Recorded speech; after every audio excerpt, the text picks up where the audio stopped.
Сәлеметсіздер ме, қымбатты көрермендер? Қайта қауыштық. Мен Гүлназ дәрігер. Бүгінгі әңгімеміз әр әйелге қатысты. Жас әйелге де, орта жастағыға да, жасы үлкен әпкеге де. Бұл өте кеңінен таралған, бірақ көп әйел жасырын күресіп жүрген ауру. Бүгін біз цистит туралы сөйлесеміз. Циститтің 7 негізгі себебі. Неге пайда болады? Қалай болдырмауға болады? Қалай емдеу керек? Цистит деген не? Ол қуықтың қабынуы. Қуық зәр жиналатын кішкентай мүше, іш астында орналасқан. Қандай да бір себептен қуық қызарған, ісінген, ауырып тұр. Бұл цистит. Цистит әйелдерде өте жиі. Ер адамдарға қарағанда 8 есе жиі. Әр екінші әйел өмірінде кем дегенде 1 рет циститпен ауырған. Көбі бірнеше рет, кейбірі жыл бойы қайта-қайта. Созылмалы цистит өмір бойы мазалап жүреді. Неге әйелдерде циститі жиі? Себебі әйел денесінің ерекшеліктері бар. Зәр шығатын канал уретра, қысқа, тек 4 см. Ерлерде 18 см. Қысқа канал арқылы бактериялар тез қуыққа жетеді. Сондай-ақ әйелдерде жыныс мүшелері мен арт жақ жақын орналасқан. Ішектегі бактериялар оңай уретраға жетеді. Сондықтан гигиена өте маңызды. Көп әпке апа цистит туралы ашық сөйлесуге ұялады. Ұят басқа дертке ұқсайды. Шынында ұят емес, ауру, емделетін, бірақ ертерек анықтау керек. Циститтің белгілерін айта кетейін. Әркім білуі керек. Себебі 1 рет цистит ауыртқан болсаңыз, есте сақтайсыз. Бұл қатты ауру. Біріншіден, жиі дәретке тұру. Күніне 30-40 рет. Дәл осындай, әр жарты сағат сайын тұрасыз. Тіпті түнде ұйықтай алмайсыз. Екіншіден, дәрет шығу кезіндегі күйу. Зәр оттай күйдіреді. Көп әпке апа дәретке барудан қашады, қатты ауруға байланысты. Үшіншіден, тұрақты сезім. Дәретке тұру керек, бірақ шықпайды. Немесе 1-2 тамшы. Сосын тағы тұрғын келеді. Төртіншіден, іш астында ауру. Тұрақты немесе тек дәрет кезінде. Бесіншіден, зәрдің лай немесе бұлтты болуы. Қалыпты зәр мөлдір. Цистит кезінде бұлтты. Кейде иісі өткір. Алтыншыдан, кейде зәрде қан, қызғылт түс. Бұл серьезный белгі, дереу дәрігерге. Жетіншіден, дене температурасының жоғарылауы, әсіресе қатты циститте 38-ге дейін. Сегізіншіден, жалпы әлсіздік, бас айналу, лоқсу. Циститтің кейде басталуы кенеттен, күн басталғанда жақсы. Сағат жалпы кезінде дәретке тұра алмайсыз, және оны бөгеу мүмкін емес. Кейде жайлап-жайлап басталады. Бір күн аз ыңғайсыздық, екінші күн қаттырақ, үшінші күн толық ауру. Сондықтан бүгінгі видеоны бастан аяқ көріңіздер. Әр себепті жан-жақты түсіндіремін. Қалай болдырмауға болатынын айтамын. Соңында цистит қалай дұрыс емделетіні туралы кеңес береміз. Алдымен бір нәрсе айтайын. Цистит өздігінен жазылмайды. Көп әпке апа, көп су ішсем өзі өтеді деп ойлайды. Кейде өтеді, бірақ көбіне созылмалы болып қалады. Жыл бойы оралып тұрады. Сондықтан цистит белгілері пайда болса, дереу дәрігерге, урологқа немесе гинекологқа. Зәр анализін тапсыру керек. Бактерия қандай анықтау керек. Дұрыс антибиотик беріледі. Жасырмаңыздар, ұялмаңыздар. Цистит қарапайым ауру, емделетін, бірақ ертерек. Енді циститтің 7 негізгі себебіне көшейік. Бірінші себеп бактериялық инфекция. Бұл ең негізгі себеп. Барлық циститтердің 90% бактериядан. Қандай бактерия? Көбіне ішек таяқшасы. Ағылшынша E. coli. Қарапайым ішет бактериясы. Ішетте пайдалы, бірақ қуыққа жетсе апат. Қалай қуыққа жетеді? Бірнеше жолы бар. Біріншіден, артқы жақтан. Гигиена дұрыс емес болса. Әсіресе арт жақты алдына қарай сүртсе, бактериялар уретраға жетеді. Дұрыс жол, алдынан артқа қарай сүрту. Ешқашан кері емес. Екіншіден, қатынастан кейін. Жыныстық қатынас кезінде бактериялар уретраға жеткен болуы мүмкін. Сондықтан қатынастан кейін бірден дәретке тұру керек. Бактериялар жуылып шығады. Үшіншіден, дұрыс таңдалмаған іш киімдер. Синтетикалық, тар. Зәр шығу аумағы жылыланады, ылғал болады. Бактерия үшін ең жақсы орта. Бүшін ең жақсы орта. Төртіншіден, ауруханада. Кейде катетер қою кезінде бактерия кіреді. Бесіншіден, су жуу немесе кір лас суда жуу. Көлдер, кейбір бассейндер. Бактерия су арқылы жетеді. Қалай қорғану керек? Біріншіден, гигиена. Күн сайын жуыну. Дәретке барғаннан кейін алдынан артқа сүрту ешқашан кер емес. Екіншіден, мақта іш киімдер, синтетика жоқ, тар киім жоқ. Іш киімдерді күн сайын ауыстыру, жоғары температурада жуу. Үшіншіден, қатынастан кейін дереу дәретке тұру, бактерияларды жуып шығару. Төртіншіден, қатынас алдында және кейін жуыну. Жұбайымыз да солай жасасын. Бесіншіден, лас су жоқ.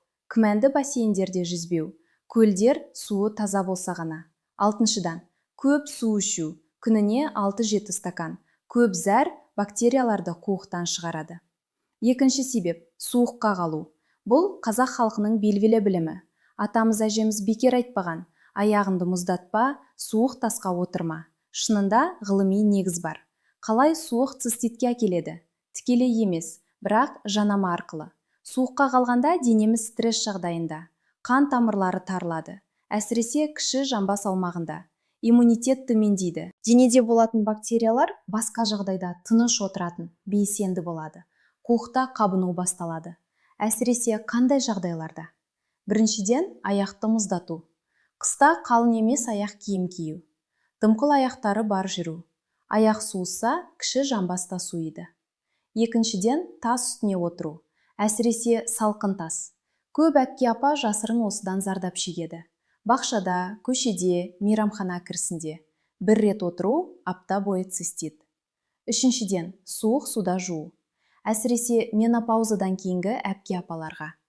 Төртіншіден, ылғал іш киімде жүру. Жүзген соң ылғал купальникпен ұзақ жүру. Тершу, ылғал, дереу ауыстыру керек. Бесіншіден, желде жеңіл киіммен жүру. Бел ашық, іш ашық. Алтыншыдан, кондиционер астында ұзақ отыру. Жұмыста, көлікте, кіші жамбас суиды. Қалай қорғану керек? Біріншіден, жылы киіну. Әсіресе бел мен іш аумағын жабу. Қыста жылы аяқ киім, терсінбейтін. Дымқыл аяқтары бар ұзақ жүрмеу. Екіншіден, ешқашан салқын тасқа отырмау. Бақшада да, көшеде де. Жайма немесе жастық қою. Үшіншіден, жүзген соң дереу ылғал киімді ауыстыру. Төртіншіден, тершу болса ауыстыру. Бесіншіден, кондиционер астында ұзақ отырмау. Қажет болса жылы орамал жабу. Алтыншыдан, суық су ішпеу, әсіресе бос асқазанға. Жетіншіден, теплое, біздің атамыз әжеміз айтқан. Жылы тамақ, жылы сусын. Дене жылы болса, цистит сирек. Менопаузадан кейінгі әпке апаларға, әсіресе мұқият. Жасы ұлғайған сайын дене суыққа сезімтал. Бір рет жеңіл киім, апта бойы цистит. Үшінші себеп, қатынас жасырын факторы. Бұл нәзік тақырып, бірақ ашық сөйлесу керек. Себебі көп әйелде цистит қатынаспен байланысты. Балаптысының цистит арнайы термин бар. Шетелде honeymoon циститис, алдыңғы күндегі некелі жұптағы цистит. Жас әйелдер арасында өте жиі, бірақ жасы үлкен әпкелерде де болады. Неге қатынас циститке әкеледі? Біріншіден, қатынас кезінде уретра тітіркенеді. Қысым, икеліс. Уретраның терісі сезімтал болады. Екіншіден, бактериялар жыныс мүшелері аумағынан уретраға жеткізіледі. Қатынас кезінде механикалық түрде, әсіресе гигиена дұрыс емес болса. Үшіншіден, жыныс мүшелерінде микрофлора бұзылған болса, бактериялар жеңіл көбейеді. Төртіншіден, менопаузадан кейін уретраның жұмсақ ұлпасы жұқарған. Сезімтал, әсіресе оңай зардап шегеді. Бесіншіден, жыныс мүшелерінде құрғақтық. Кейде жасы үлкен әпкелерде немесе гормон бұзылыпта икеліс күшейеді. Уретра зардап шегеді. Алтыншыдан, гигиена. Жұбайыңыздың гигиенасы да маңызды. Қалай қорғану керек? Біріншіден, қатынас алдында екеуіңіз де жуыну, бактерия азаяды. Екіншіден, қатынастан кейін дереу дәретке тұру, кем дегенде 15 минут ішінде. Зәр табиғи жуғыш, бактерияларды шығарады. Үшіншіден, қатынастан кейін көп су ішу, 1 стакан су. Төртіншіден, қатынас алдында және кейін көп сұйықтық қолдану. Менопаузадан кейінгі әпке апаларға арнайы кремдер, гинекологпен кеңесіңіз. Бесіншіден, кейбір контрацепция әдістері циститке себеп болуы мүмкін, әсіресе диафрагма. Спермициттер микрофлораны бұзады. Гинекологпен кеңесіңіз, басқа әдіс таңдау. Алтыншыдан, тым жиі қатынас кейде мәселе. уретра демалуға уақыт алмайды, бірақ та тым сиреп жыныс мүшелерінде құрғақтық пайда болуы мүмкін. Жетіншіден, егер цистит қатынасқа байланысты қайта-қайта пайда болса, урологқа барыңыз. Кейде дәрігер қатынастан кейін бір антибиотик дозасын беруі мүмкін. Профилактикалық. Көп әпке апа осы туралы үндемейді, ұялады. Қатынастан кейін цистит нашар әйел белгісі деп ойлайды. Жоқ, бұл анатомияға байланысты. Көп әйелде солай. Емделетін мәселе. Төртінші себеп – менопаузадан кейінгі өзгерістер. Бұл өте маңызды себеп. Жасы үлкен әпке апаларға қатысты. Менопаузадан кейін ағзада үлкен өзгерістер болады. Эстроген гормоны азаяды. Эстроген – әйел гормоны. Ол көп нәрсеге әсер етеді, соның ішінде несеп жолдарына. Қалай әсер етеді? Біріншіден, уретраның ұлпасы жұқа болады, әлсіз, тітіркенуге сезімтал. Екіншіден, қуық қабырғалары да жұқарады. Үшіншіден, жыныс мүшелері аумағында микрофлора бұзылады. Бұрын қорғаныш беретін жақсы бактериялар азаяды, жаман бактериялар көбейеді. Төртіншіден, жыныс мүшелерінде құрғақтық пайда болады, қорғаныс шырыш азаяды. Бесіншіден, кіші жамбас бұлшықеттері әлсірейді, қуық, жатыр, ішек түсе бастайды. Барлығы бірге циститке қолайлы орта жасайды. Менопаузадан кейінгі әпке апалардағы циститтің ерекшеліктері. Біріншіден, қайта-қайта оралып келу. Бір емделесіз, 3-4 айдан кейін қайта. Екіншіден, белгілерінің өзгеше болуы. Кейде күйу жоқ, бірақ жиі дәретке тұру. Кейде тек ыңғайсыздық. Үшіншіден, ауыр емі. Жасы үлкен әпкелерге антибиотик ішу қиын, басқа аурулар бар. Не істеу керек? Біріншіден, эстроген кремдері. Жергілікті қолданылады. Бұл жалпы гормонды қалпына келтіру емес, тек жыныс мүшелері аумағында. Қауіпсіз. Цистит қаупін айтарлықтай азайтады. Гинекологқа барыңыз. Эстроген кремін сұраңыз. Қазіргі заманда көптеген қауіпсіз нұсқалар бар. Екіншіден, пробиотиктер. Микрофлораны қалпына келтіру. Әсіресе вагинальды пробиотиктер. Үшіншіден, кегель жаттығуы. Кіші жамбас бұлшықеттерін нығайту. Күніне 5-10 минут. Төртіншіден, көп су ішу. Күніне 7-8 стакан. Бесіншіден, дұрыс гигиена. Алтыншыдан, табиғи дәрумендер мен өсімдіктер дәрігердің кеңесімен. Бесінші себеп – иммунитеттің әлсіреуі. Цистит иммунитет әлсіз кезде пайда болады. Денеміз бактериялармен үнемі күресіп жатады. Иммунитет мықты болса, бактериялар жеңіледі. Әлсіз болса, қабыну басталады. Иммунитет қашан әлсірейді? Біріншіден, стресс кезінде. Стресс иммунитетті бұзады. Көп уайым, ұйқысыздық, шаршағыштық бәрі циститте себеп. Екіншіден, басқа аурулардан кейін. Тұмау, бронхит, ангина бәрінен кейін иммунитет әлсіз. Бұл кезеңде цистит жиі. Үшіншіден, дәрі-дәрмек ішкеннен кейін. Әсіресе антибиотиктер. Олар жаман бактерияларды өлтіреді, бірақ жақсыларында. Микрофлора бұзылады, цистит даму қаупі. Төртіншіден, дұрыс тамақтанбау. Дәрумен жетіспеу, темір жетіспеу. Бесіншіден, ұйқысыздық. Иммунитет ұйқыда қалпына келеді. Алтыншыдан, артық салмақ иммунитетті бұзады. Жетіншіден, диабет. Қандағы қант жоғары болса, иммунитет әлсіз. Сондай-ақ қандағы қант жоғары болса, бактерия зәрде көбейеді, қантты сүйеді. Сегізіншіден, жасы. Жасы ұлғайған сайын иммунитет табиғи түрде әлсірейді. Қалай иммунитетті көтеру керек? Біріншіден, дұрыс тамақтану. Көкөніс, жеміс, ақуыз, жасыл салат күн сайын, балық, жұмыртқа. Екіншіден, ұйқы, күніне 7-8 сағат. Үшіншіден, стрессті басу, намаз, дуа, табиғат. Төртіншіден, қозғалыс, жаяу жүру. Бесіншіден, дәрумендер, витамин С, Д, цинк, әсіресе қыста. Алтыншыдан, темекі мен алкогольден бас тарту. Жетіншіден, диабеті бар әйелдерге қантты бақылау. Сегізіншіден, табиғи иммунитет күшейтетіндер. Бал, имбирь, лимон, эхиноцея, женьшень. Алтыншы себеп – гигиенаны дұрыс емес жасау. Көп әйел осыны түсінбейді. Кейде керісінше, тым көп жуғаннан да цистит болуы мүмкін. Қандай қателер жасалады? Біріншіден, артқы жақты алдына қарай сүрту. Бұл ең үлкен қателік. Ішек бактериялары уретраға келеді. Әрқашан алдынан артқа. Екіншіден, тым агрессивті жуу. Қатты сабын, парфюмерия қосылған өнімдер, антибактериалды сабындар. Олар табиғи микрофлораны бұзады, жаман бактериялар көбейеді. Үшіншіден, ішкі жуу, душ ішке қою. Бұл өте зиян. Микрофлораны түгел жуып шығарады. Цистит даму қаупі. Төртіншіден, кейбір өнімдер. Тазалағыш ыстық суабы, парфюмерлік дезодоранттар, антибактериалды майлықтар. Бесіншіден, дұрыс іш киімді кимеу, синтетика, тар. Алтыншыдан, ылғал іш киімде ұзақ жүру, тершу, жүзу, кірлас.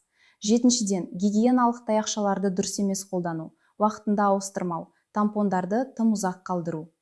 Дұрыс гигиена қандай? Біріншіден, күн сайын таза сумен жуу, жұмсақ сабын немесе арнайы интимдік гель, үнсіз, парфюмерсіз. Екіншіден, әрқашан алдынан артқа қарай сүрту, әсіресе дәретке барғаннан кейін. Үшіншіден, мақта іш киімдер, күн сайын ауыстыру, жоғары температурада жуу. Төртіншіден, тампондарды әр 4-8 сағатта ауыстыру, ұзақ қалдырмау. Бесіншіден, түнде гигиеналық таяқшасыз ұйықтау, тампондарды түнге қалдырмау. Алтыншыдан, тер шу немесе жүзбен соң ылғал киімді дереу ауыстыру. Жетіншіден, парфюмерлі гигиена өнімдерінен бас тарту. Сегізіншіден, ішке жуу ешқашан. Жетінші себеп, қуықты ұзақ ұстау. Көп әйел осы әдетпен, жұмыста көп, уақыт жоқ, дәретке тұрмайды, зәр қуықта жиналып тұрады, ұзақ. Бұл циститке тікелей жол. Қалай? Біріншіден, зәр қуықта ұзақ тұрса, бактериялар көбейеді. Зәр олардың тамағы. Тұрақты ағым жоқ, бактериялар тыныш көбейе береді. Екіншіден, қуық кеңейеді, әлсірейді. Уақыт өткен сайын нашар жұмыс істей бастайды. Үшіншіден, бактериялар қуық қабырғаларына жабысады, қабыну басталады. Көп жұмыс істейтін әйелдер арасында өте жиі. Мұғалімдер сабақ кезінде дәретке шыға алмайды. Дәрігерлер операцияда. Сатушылар кезек жанында тұрмайды. Әрі асықпайтын жасы үлкен әккелерде де болуы мүмкін. Үй жұмысында жоғалып кетесіз, дәретке тұруды ұмытасыз. Не істеу керек? Біріншіден, әр 2-3 сағат сайын дәретке тұру, қажет болмаса да, әдет жасау. Екіншіден, аштық сезімі келгенде дереу барыңыз, күтпеңіз. Үшіншіден, жұмыста арнайы үзіліс табыңыз. Денсаулық жұмыстан маңызды. Төртіншіден, ұзақ жол жүрсеңіз, әр сағат сайын тоқтап дәретке тұрыңыз. Бесіншіден, қатынастан кейін 15 минут ішінде. Алтыншыдан, ұйықтар алдында мүлдем. Жетіншіден, көп су ішсеңіз, табиғи түрде жиі тұратын боласыз. Енді мен сіздерге кейбір қосымша себептерді айтайын. Жоғарыдағы 7 себеп негізгі, бірақ басқа да жасырын себептер бар. Біріншіден, бүйрек тастары. Кейде тастар қуыққа жетеді, қабыну тудырады. Екіншіден, диабет. Қандағы қанттың жоғары болуы цистит қаупін көтереді. Үшіншіден, кейбір дәрі-дәрмек. Кейбір антибиотиктер циститке себеп болуы мүмкін. Төртіншіден, аллергия. Сабындарға, парфюмерияға. Бесіншіден, жатыр түсуі, қуық түсуі. Жасы үлкен әпке-апаларда жиі. Алтыншыдан, кейбір ауыр аурулар. Жатыр мойны қатерлі ісігі, қуық қатерлі ісігі. Сондықтан қайталанатын цистит міндетті түрде толық тексерілу. Енді циститті қалай емдеу керектігі туралы айтайын. Бірінші, дәрігерге барыңыз. Урологқа немесе гинекологқа. Цистит өздігінен ауыр емделмейді. Кешірім, кейде асқынады, бүйрекке көтеріледі, пиелонефрит. Бұл өте қауіпті. Дәрігер не істейді? Біріншіден, тексеру, сұрау. Екіншіден, зәр анализі. Бактерия қандай анықтайды? Үшіншіден, зәр бактериологиялық анализі. Бактерия қандай дәрі-дәрмекке сезімтал анықтайды? Төртіншіден, керек болса ультрадыбыс. Бесіншіден, дұрыс антибиотик жазып береді. Антибиотик ішу өте маңызды. Көп әйел бір күн ауырмай қалды, дәріні тастаймын дейді. Қателік. Дәрігер айтқан күн санын аяқтау керек. Аяқтамасаңыз, бактерия толық өлмейді, қайта көбейеді. Дәріге тұрақты болады. Антибиотиктермен бірге не керек? Біріншіден, көп су ішу. Күніне 8-10 стакан. Зәр бактерияларды жуып шығарады. Екіншіден, жылы шай. Әсіресе шөп шайлары. Қызылмия, иван шай, имбир, олар қабынуды басады. Үшіншіден, көкежидек, клюква шырыны. Бұл ғылыми дәлелденген цистит қарсы құрал. Көкежидекте арнайы зат бар. Ол бактерияларды қуық қабырғаларынан босатады. Күніне 1 стакан көкежидек шырыны қайталанатын циститтерге қарсы тұрады. Төртіншіден, жылыту. Іш астына жылы грелка қою, қабынуды басады. Бесіншіден, демалыс. Көп әйел циститпен жұмыс істеуге барады. Қателік, дене демалу керек. 6-шыдан тамақтану. Ащы өткір тамақтан, кофеден, алкогольден бас тарту. Олар қуықты тітіркендіреді. 7-шіден гигиена, жоғарыда айттық. 8-шіден қайталанатын циститі бар болса, урологтан профилактикалық емдеу жоспарын алу. Енді өмірлік мысал айтайын. Бір апа келді, 60 жасында. Шағымы жыл бойы қайта-қайта цистит, әр айда. Бірден жайдары әйел еді. Енді шашаған, шарасыз. Анамнезді алдым. Менопауза 10 жыл бұрын. Эстроген азаюы. Жыныс мүшелері аумағында құрғақтық. Тексердім. Циститі шынында бар. Бактерия ішек таяқшасы. Емдеуді жасадым. Антибиотик. Бірақ ол ғана жеткіліксіз. Эстроген кремдерін тағайындадым. Жергілікті. Микрофлораны қалпына келтіруге пробиотиктер, көкежидек шырыны күнделікті, кегел жаттығулары. 3 ай өткен соң цистит ұмытылған. Әкке, маған қайтып оралатын ауру сияқты сезіледі, бірақ жоқ кетті деді. 1 жыл өтті, цистит қайта оралмаған. Кейде шамалы ыңғайсыздық, су көп ішеді, көкежидек шырыны ішеді, өтеді. Бұл әдеттегі жағдай. Жасы үлкен әкке апаларда. Дұрыс жоспармен цистит толық жеңіледі. Тағы бір мысал. Жас әйел 35 жасында. Қатынастан кейін цистит 6 айда 3 рет. Жұбайымен қарым-қатынасы суыта бастаған. Цистит қаупі қашамыз қатынастан.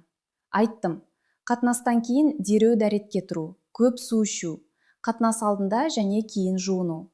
Профилактикалық 1 антибиотик дозасы қатынастан кейін дәрігер тағайындады. 1 жыл цистит жоқ, қатынас қайта. Бұл циститтің психологиялық әсері. Көп әйел осыдан зардап шегеді. Қатынастан қашады, отбасы бұзылады. Шынында шешілетін мәселе. Енді жиі қойылатын сұрақтарға жауап берейін. Цистит толық жазыла ма? Иә, 1 жылғы цистит толық жазылады, бірақ қайталануы мүмкін. Сондықтан профилактика маңызды. Антибиотиксіз емдеуге болады ма? Жеңіл циститтерде кейде болады, бірақ дәрігердің бақылауымен. Себебі асқынуы мүмкін. Көкежидек шырыны жұмыс істей ме? Иә, бірақ профилактика ретінде. Емделген циститтен кейін немесе цистит қаупі бар болғанда. Нағыз циститте дәрі керек. Жыл бойы тұрақты цистит не істеу керек? Толық тексерілу. Кейде жасырын себептер бар. Қуық тастары, кейбір аурулар. Толық урологиялық тексеру. Балаптысының цистит қалай қорғану? Қатмастан кейін дереу дәретке. Көп су, гигиена. Қажет болса, дәрігер профилактикалық 1 антибиотик дозасы жазады. Менопаузадан кейін цистит жиілейді. Иә, бұл қалыпты. Эстроген кремдері гинекологтан. Пробиотиктер, кегел жаттығулары. Үлкен қызыма цистит не істеу керек? Алғашқы циститте дәрігерге. Дұрыс емдеу, профилактиканы үйрету. Бұл видеоны қорытындылайын. Біз циститтің 7 негізгі себебін талдадық. 1-шіден бактериялық инфекция, 2-шіден суыққа қалу, 3-шіден қатынас жасырын факторы, 4-шіден менопаузадан кейінгі өзгерістер, 5-шіден иммунитеттің әлсіреуі, 6-шыдан гигиенаны дұрыс емес жасау, 7-шіден қуықты ұзақ ұстау. Циститтен қорғану үшін мынадай ережелерді сақтаңыздар. 1-шіден күніне 6-8 стакан таза су ішу. 2-шіден әр 2-3 сағатта дәретке тұру, ұстамау. 3-шіден дұрыс гигиена, алдынан артқа сүрту, жұмсақ өнімдер. 4-шіден мақта іш киім, күн сайын ауыстыру. 5-шіден жылы киіну, суыққа қалмау. 6-шыдан қатынастан кейін дәретке тұру, гигиена. 7-шіден иммунитетті көтеру, дәрумендер, жеміс, көкөніс. 8-шіден стрессті басу, жеткілікті ұйықтау. 9-шыдан менопаузадан кейін гинекологқа барып эстроген кремдері туралы кеңесу. 10-шыдан цистит белгілері болса дереу дәрігерге. Маңыздысы әрекет ету. Білім жалғыз пайдасыз. Бұл видеоны көрген соң өзіңізге уәде беріңіз. Гигиенаны жақсартасыз, көп су ішесіз, жылы киінесіз. Көп әпке апа цистит туралы үндемейді, жасырын азап шегеді. Сіз олай болмаңыз. Дереу дәрігерге барыңыз, емделіңіз, қорғаныңыз. Қыздарыңызды жасынан үйретіңіздер. Дұрыс гигиена, жылы киіну, көп су ішу. Бұл өмір бойы көмек болатын білім.